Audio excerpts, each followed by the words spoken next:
जी हां, जी बिल्कुल हां, 2 साल और प्रीमियर लीग को फार्मर लीग बनाने के लिए श्री श्री श्री 1008 बार पियाप गोडियोला बिल्कुल तैयार हैं राइवल्स के घोड़े लगाने के लिए। तैयार रहो भाई, तैयार रहो। राइवल के टीयर बहते रहेंगे, पेप गार्डियोला यहां मैन सिटी में रहते रहेंगे। अगले 2 साल भी ये सिलसिला चलने वाला है। सबको लग रहा था कि नहीं यार पेप कब तक रुकेगा, कब तक रुकेगा। आई नो कोई चीज सदा के लिए नहीं रहती। Nothing last for ever, nothing is permanent, only change is permanent. लेकिन मैन सिटी के लिए पेप गार्डियोला रुक रहा है, और क्यों नहीं रुकेगा यार, उस पर भी बात करूंगा मैं। मैन सिटी और पेप गार्डियोला के ऐसा रिलेशन है ना, पेप गार्डियोला के पास वो सारी चीजें हैं जो किसी मैनेजर को एक क्लब में चाहिए होती हैं। बड़ा रीजन है कि पेप गार्डियोला मैन सिटी में इतना ज्यादा रुक रहा है। बारसा में 4 साल रुका, बायर्न म्यूनिख में 3 साल रुका, लेकिन मैन सिटी में 7 साल रुकने के बाद 2 साल और रुकेगा। और हम तो उम्मीद करते हैं कि यार ऐसा फुटबॉल देखने को मिले, पेप गार्डियोला और रुके मैन सिटी में। ठीक है जी, उस पर भी बात होगी। लेकिन पेप गार्डियोला ने क्या अचीव किया मैन सिटी में? बस कुछ नहीं भाई, 5 साल में 4 प्रीमियर लीग टाइटल भाई, इससे ज्यादा कुछ अचीव नहीं किया। डोमेस्टिक क्वाड्रुपल अचीव की। ठीक है जी, जो आपका ग्रेट, जिसको ग्रेटेस्ट बहुत सारे लोग मानते हैं, अभी भी मैं नहीं मानता, मेरे लिए पेप से बड़ा गोट कोई मैनेजर नहीं है। ठीक है जी, लेकिन बहुत लोग मानते हैं कि सर, सर बोलते हैं उसको, सर लौड़े का सर, सर एलेक्स फर्गसन भी एक बार बोल चुके थे कि भाई डोमेस्टिक क्वाड्रुपल जीतना एक इम्पॉसिबल टास्क है, नहीं हो सकता, ये चीज नहीं हो सकती। लेकिन पेप ने करके दिखा दी। ठीक है जी, पेप ने नए नए रिकॉर्ड कायम किए। 100 पॉइंट्स इन अ सीजन, कोई प्रीमियर लीग का क्लब नहीं पहुंचा था। फर्गसन के एरा में भी नहीं पहुंचा था भाई, कुछ नहीं, कोई नहीं पहुंचा। जोजे का prime, Chelsea special one, chosen one, लौड़ा रसन नहीं पहुंचा। पेप पहुंच के दिखाया। Most points by a team in a single season 100, most wins by a team a season 32, 38 में से 32 wins in a Premier League season, most win, ये भी record done. Most away win 16, किसी टीम ने आज तक नहीं की। Most away win 16 in a Premier League season, done. ठीक है जी, मोस्ट कंसेक्यूटिव विन 16 लगातार प्रीमियर लीग जीत रहा मैन सिटी के नाम है, पेप गार्डियोला के नाम है रिकॉर्ड, कोई टीम नहीं कर पाया। Most goal scored by season, 100 के करीब गोल, कोई क्लब नहीं कर पाया। बस कुछ नहीं भाई, ये सारी चीजें पेप ने उखाड़ी हैं। हाँ, चैंपियन लीग नहीं है, चैंपियन लीग नहीं है, लेकिन आएगी। ये बहुत बड़ी मोटिवेशन है। पेप गार्डियोला मैन सिटी में रुक रहा है। आप बोलोगे तो क्या हो गया यार, इतने बड़े बड़े रिकॉर्ड तोड़ दिए। चेकबुक मैनेजर है पेप गार्डियोला, चेकबुक है जी। पेप गार्डियोला पैसे उड़ाता है भाई, तो पैसे तो आपके यूनाइटेड ने भी मैन सिटी से ज्यादा ही उड़ाए हैं। पूरा डेकेड उठा लो, पिछला 10 साल। ठीक है जी, पैसे तो आर्सेनल भी उड़ा रहा है यार। मिकेल आर्टेटा जब से मैनेजर बना 2.5 साल से ना, किसी मैनेजर ने पैसे नहीं उड़ाए। और पैसे आपका क्लब भी उड़ाता है। 70 मिलियन का वैन डाइक, 75 का वैन डाइक, 65 का एलिसन, 80 मिलियन का डार्विन न्यूनेज, 70 मिलियन का नाबी केटा, फेबिनियो हेंडरसन, सॉरी फेबिनियो, ये सब 40-40 मिलियन के। ऑक्सलेड चेम्बरलिन कहां है वो कोई पता नहीं। पैसे तो पेप इसने भी बहुत उड़ाया भाई। कोनाटे आपका 35-40 का। फिर आप बोलोगे आपने कटिन्यू बेच दिया 140 का, नेट स्पेंड की बात करोगे। अरे कटिन्यू बेचा तो इसमें क्लब का कोई टैलेंट था कि कटिन्यू बिक गया 140 में। ठीक है, आप जो मर्जी लॉजिक लगाना, दिल को तसल्ली देनी है दे लो, लेकिन ये सच्चाई है कि 7 साल में यूर्गन क्लॉप सिर्फ 1 प्रीमियर लीग जीता है, सिर्फ 1 प्रीमियर लीग। शैडो में रह रहा है वो, literally living in the shadow of Pep Guardiola. Pep ने 5 सीजन में 4 प्रीमियर लीग उठा लिए।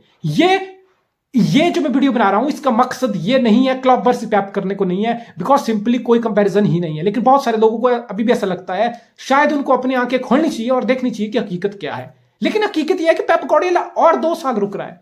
और क्यों ना रुके, क्यों ना रुके। पहले मैं बात करता हूं कि पेप सिटी से इतना क्यों प्रेम करके बैठा हुआ है। देखो, बारसा जो पेप का क्लब ऑफ ड्रीम था, पेप वहीं से सारा फुटबॉल, बारसा का ही उपज है Pep Guardiola. Johan Cruyff, the legendary Johan Cruyff की फिलॉसफी से सीखा हुआ फुटबॉल पेप ने बारसा में अपने बचपन के अपने ड्रीम क्लब में इंप्लीमेंट किया। ट्रेबल जिताई, 2 चैंपियन लीग जिताई, ला लीगा जिताए, मेसी की गेम को नेक्स्ट लेवल लेके गया। मेसी का 90 गोल से सीजन हुआ, किसी प्लेयर का आज तक नहीं हुआ। एम्बापे, हालांड चाहे जो मर्जी कर ले, 90 गोल असिस्ट कंट्रीब्यूशन कोई किसी प्लेयर का किस सीजन में होगा मुझे नहीं पता। मेसी ने अपना पीक फुटबॉल खेला अंडर गार्डियोला।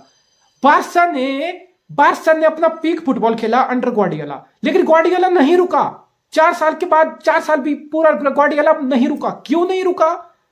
बिकॉज ग्वार्डियोला क्यों गया बारसा छोड़ के? इसलिए गया भाई।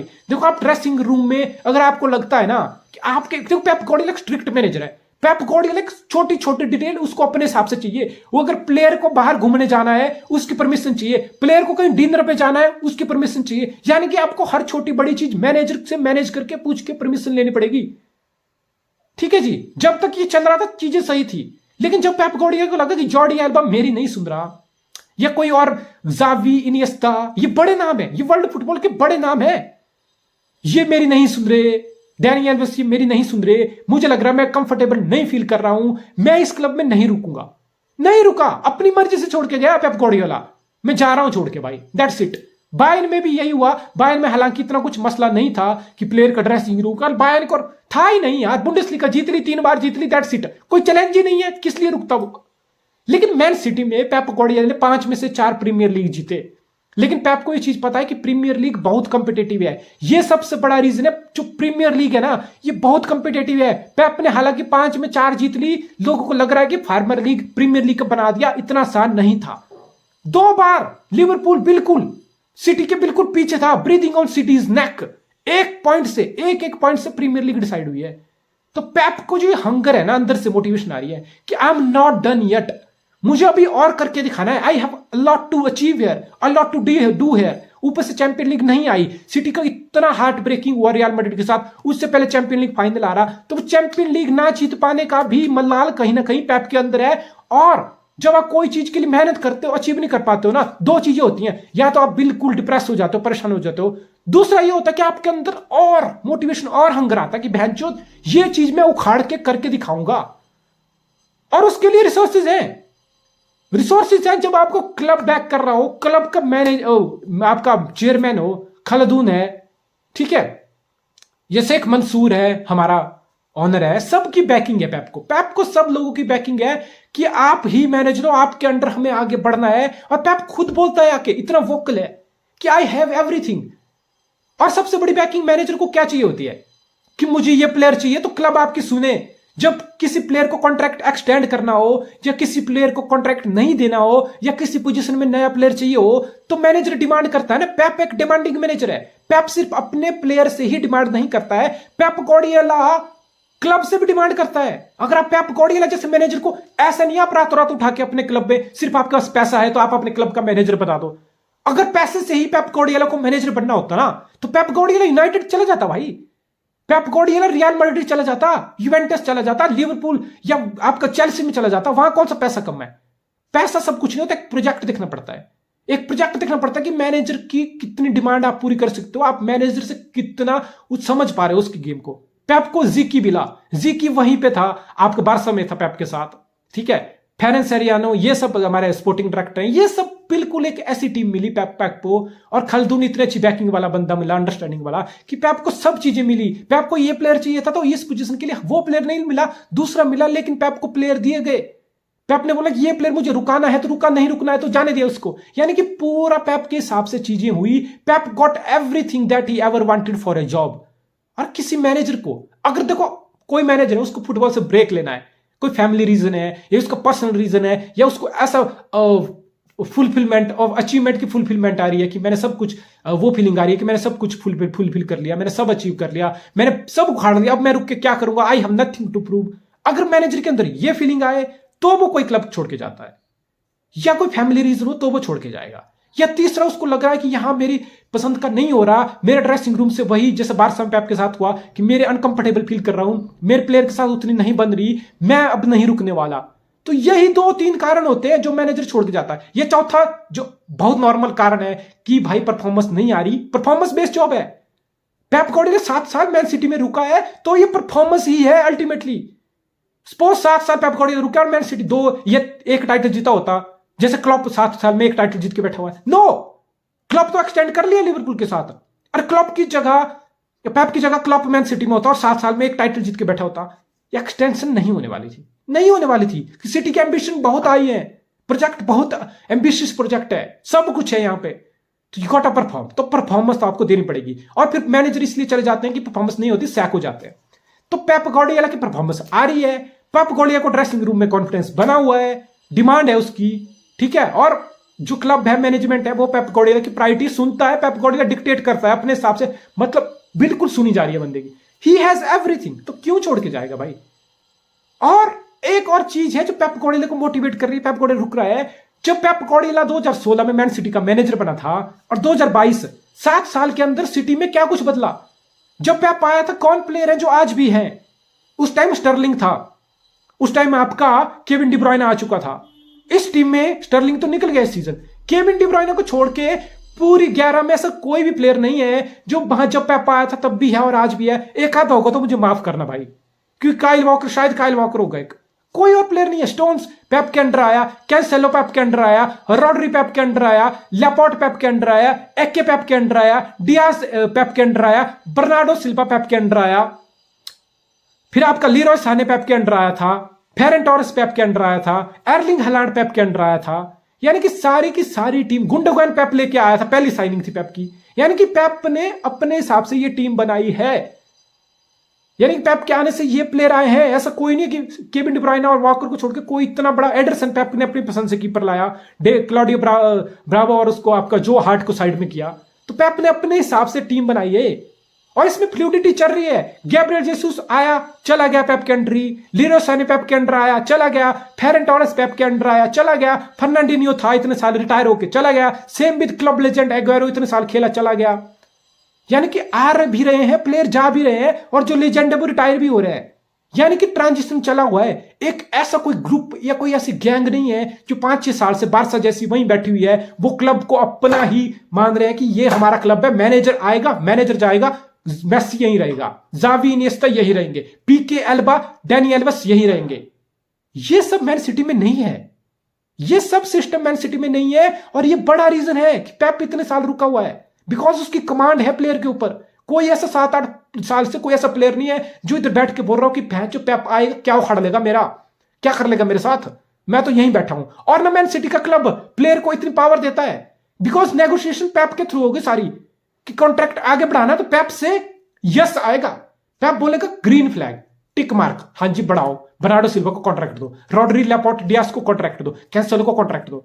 पेप को लगा कि तुम बकचोदी कर रहे हो ना मेरे साथ, तुम्हारा कॉन्ट्रैक्ट रिन्यू नहीं होगा। स्टर्लिंग को जाने दिया भाई, तुझे मेन मैन बनना है, तुझे खेलने की गारंटी चाहिए, तुझे ये चाहिए, जा कहीं और जाके ढूंढ। यहां पे ये कल्चर खराब नहीं होगा। यानी कि कल्चर, कंट्रोल, ये दो चीजें पेप ने कल्चर डेवलप किया है, जिसमें पेप ही सबसे बड़ा है। पेप के हिसाब से टीम को खेलना होगा, चलना होगा, ठीक है। और कल्चर ये पेप ने डेवलप किया है, तो ये पेप के हिसाब से चीजें चलेंगी तो ही आप सही रहोगे, तो ही सही चलोगे। पेप के हिसाब से ही सब कुछ, कॉन्ट्रैक्ट किसको देना, नहीं देना, कौन प्लेयर लेके आना, नहीं लेके आना, तो पेप बिल्कुल एट होम है। पेप के पास सारे रिसोर्सेज हैं जो एक मैनेजर को, देखो मैनेजर हो आप, अब ऐसा तो होगा नहीं यार पेप सिटी को छोड़ के जाएगा तो कहीं बर्नली चला जाएगा या कहीं एवर्टन या टॉटनहम हॉटस्पर चला जाएगा, नहीं जाएगा पेप। मोस्ट प्रॉब्ली अगर पेप मैन सिटी को कभी जाएगा भी तो वो जाएगा फुटबॉल से ब्रेक लेने के लिए। बिकॉज अगर आपको या फिर ऐसी आपके पास अचीवमेंट आ जाए अंदर से कि मैंने सब अचीव कर दिया, या 3-4 चैंपियन लीग मैन सिटी को पेप जिता, तब पेप सोचेगा यार प्रीमियर लीग भी लाइन लग गई, चैंपियन लीग भी लग गए। अदरवाइज पेप के पास कोई रीजन नहीं है। और फिर वही रीजन होगा कि आप फैमिली रीजन से जा रहे हो कि मुझे फुटबॉल से ब्रेक चाहिए, आई वांट अ ब्रेक। यही सबसे वैलिड रीजन होगा अगर पेप को मैन सिटी से कभी जाना होगा कि मैं फुटबॉल से ब्रेक चाहता हूं, आई नीड रेस्ट यार, मैं आदमी हूं, ह्यूमन हूं, मैं भी थक जाता हूं, मुझे ब्रेक चाहिए 1 साल 2 साल, then I will think about it. तो पेप जा सकता है मैन सिटी। फुटबॉलिंग रीजन से, मैनेजमेंट रीजन से पेप, या परफॉर्मेंस रीजन से पेप सिटी से बाहर नहीं जाने वाला। पेप ने परफॉर्मेंस भी दी, पेप को फुटबॉल भी पसंद आ रहा है, और पेप को मैनेज करने में कोई दिक्कत ना प्लेयर को हो रही है ना क्लब को हो रही है। क्लब पेप की सुन रहा है, प्लेयर पेप की सुन रहे हैं, बस that's it, everything is fine, life is great. 2 साल रुकेगा पेप, 2 और साल बड़े बड़े कारनामे होंगे, 2 और साल प्रेसिंग, पासिंग, पोजेशन, बिल्डअप, टिकी टाका देखने को मिलेगा। बहुत पंडित इंग्लैंड में होता है ना, सब चीजों को बहुत ओवररेट करके दिखाया जाता है कि यहां तो फर्गी वाला फुटबॉल है, यहां तो काउंटर है, यहां बहुत फिजिकलिटी है, यहां तो टैकल करने पड़ते हैं। पेप की टीम को तो फीट पे अच्छा खेलती है, पेप की टीम को तो फिजिकलिटी से डैश कर दिया जाएगा, टैकल से खराब कर दिया जाएगा। वही पेप सबके मुंह पे ताला लगा के बैठा है 5 साल से, उखाड़ के रख दिया प्रीमियर लीग को, उखाड़ के। फिजिकलिटी भी ये है, देख ली तुम्हारी, काउंटर फुटबॉल भी देख लिया प्रीमियर लीग का, हाई हैवी पेस, शार्पनेस सारी देख ली, सारे को घोड़े पे बिठा दिया पेप ने बहनचोद। देखो देखो बाल्डिया का, बाल्ड जीनियस का मैजिक, ये है बाल्ड जीनियस का मैजिक बहनचोद। स्पेन में करके दिखा दिया तुम्हें टिकी टाका वाली गेम। जर्मनी तो फार्मर लीग थी, वहां दिखा दिया। तुम्हारी Premier League, the so called most competitive league को फार्मर लीग बना के दिखा दिया भाई। उखाड़ लो जो उखाड़ना है, और 2 साल यहीं रहेगा प्रीमियर लीग को और फार्मर लीग बनाएगा Pep Guardiola. Pep the fucking genius as a Man City fan, this is the fucking time bro, this is the dream time. देखो हर चीज हमेशा के लिए नहीं रहती, शायद 10 साल बाद 5 साल बाद होगा ऐसा। आल्दो मैन सिटी में बहुत अच्छा स्ट्रक्चर है, कोई क्लब कितना अच्छा मैनेज होता है फील्ड ऑफ द फील्ड, उसी की रिफ्लेक्शन होती है आपकी परफॉर्मेंस। आपका कितना अच्छा मैनेज हो रहे हो, आपकी ट्रांसफर कितनी अच्छी चल रही है, आपका वेज स्ट्रक्चर कितना अच्छा है, आपकी स्काउटिंग कितनी अच्छी चल रही है, आपकी मैनेजर की टैक्टिक्स कितनी अच्छी चल रही है। अल्टीमेटली ये सारी ऑफ फील्ड चीजें रिफ्लेक्ट होती हैं टीम परफॉर्मेंस पे, ग्राउंड पे, और अल्टीमेटली रिजल्ट पे, सक्सेस पे। तो मैन सिटी का जो ऑफ फील्ड है ना, सारा बहुत स्मूथली चला हुआ है। शायद पेप जब भी जाए चला जाए, मैन सिटी फिर भी अच्छे से स्मूथली चलती रहे, लेकिन नथिंग इज फॉर ग्रांटेड। इसलिए फुटबॉल में एंजॉय करो, और आज का दौर ये मैन सिटी का दौर है। पिछला डेकेड 2010 से 20 मैन सिटी का था, आने वाला डेकेड भी मैन सिटी का है प्रीमियर लीग में, और शायद यूरोप में भी होगा। That's why Pep is here, enjoy it bro, this is the best time, this is the fucking time. Man City dominate कर रही है, और क्या चाहिए as a City fan bro. और इतना beautiful football week in week out देखने को मिल रहा है। It's a fucking pleasure, it's a pleasure भाई। इससे बेहतर क्या होगा मुझे नहीं पता यार। किसी को काउंटर फुटबॉल पसंद होगा वो देखे, किसी को 3 at the back wing back वाली एक्सप्लोरेशन पसंद होगी वो देखे, वो कॉन्टे वाला फुटबॉल देख ले यार। किसी को बहुत हैवी मेटल क्रॉसिंग फुटबॉल देखना, वो क्लब वाला देख ले। मुझे ये ब्यूटीफुल फुटबॉल खेलना और देखना है, मैं यही देखूंगा भाई। मेरे लिए इससे बेहतर कुछ नहीं है। मेरे लिए पेप भगवान है भाई कोचिंग का। Wow, stunning stunning, Pep to Man City for 2 more years, wow।